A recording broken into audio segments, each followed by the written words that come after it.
o nwere ihe dị mkpa m chọrọ ka anyị mee before anyị na-ebido. Biko, can I have your attention, please? O nwere ihe m chọrọ ka anyị mee asị ndị Igbo anyị wụrụ omenala.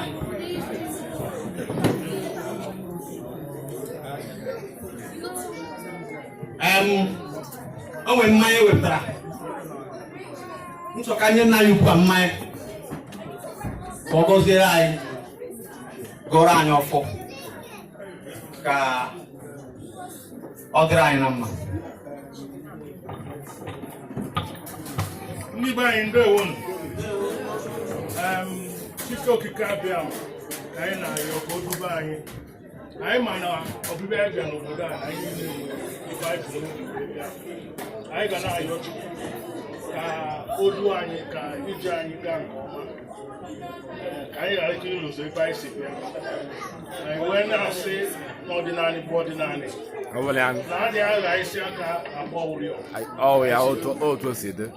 So anyị ga-aga ọfọ ka a tinye agwa ndị Wales na Igbo community anọ iru n'iru ka anyị gara.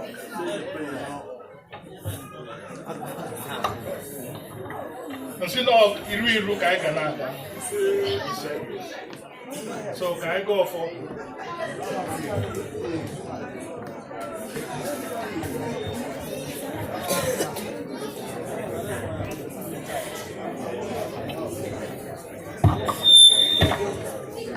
Biko nwere ndidi ka akwụkwọ mmanya.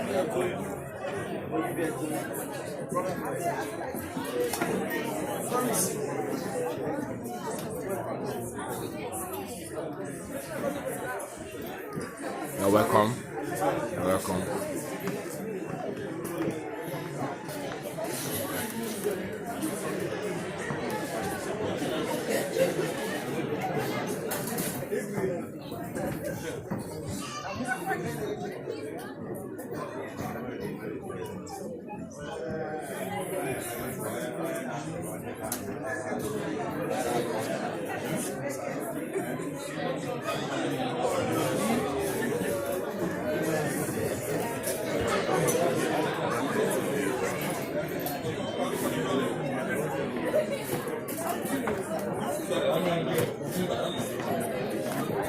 Ini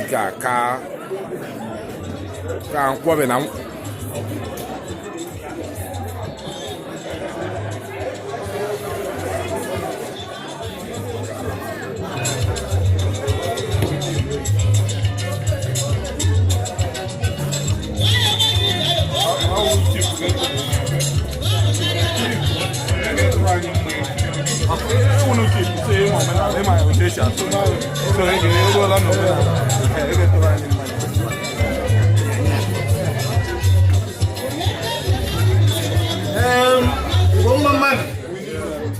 Igbo mmadụ anyị tọọ mmanya ka nke bido ihe anyị na-eme. Ọdịkwa otu o si dị, ndị niile bụ ebe a anyị sọ ọnụ ndị ewere o so ụkwụ onye jiri bịa ka ọ ga-eji wee laa mgbe ọnụ ga-ala ọnụ na-anọ n'aha Jizọs.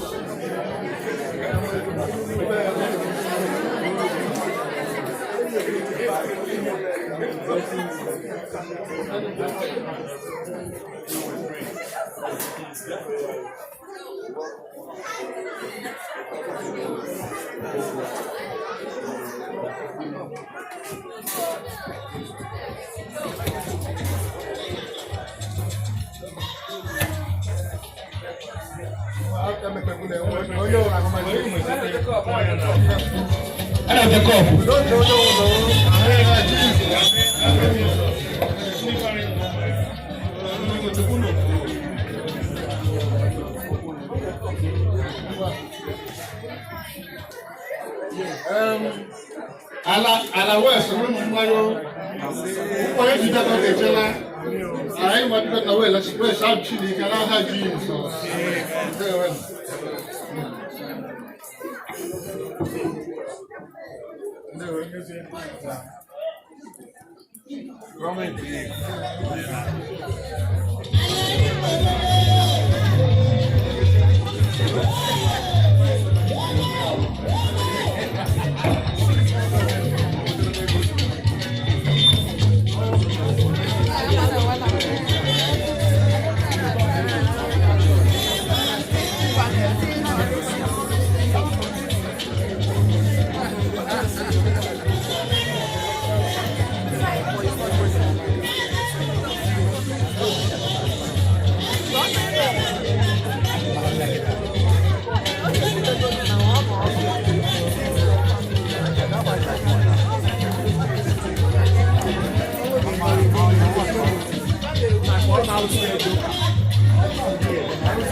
Hello, children. And I think he's gonna be like,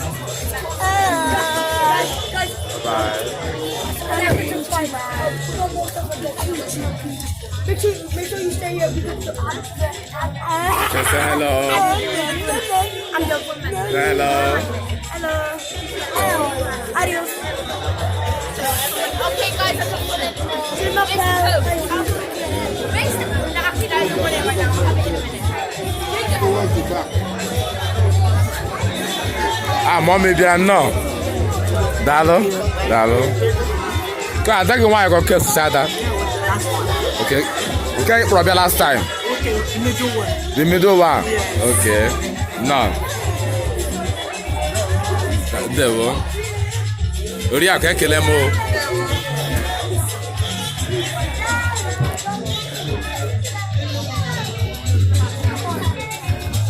Rojo, anyị na-ekele gị na oriakụ gị.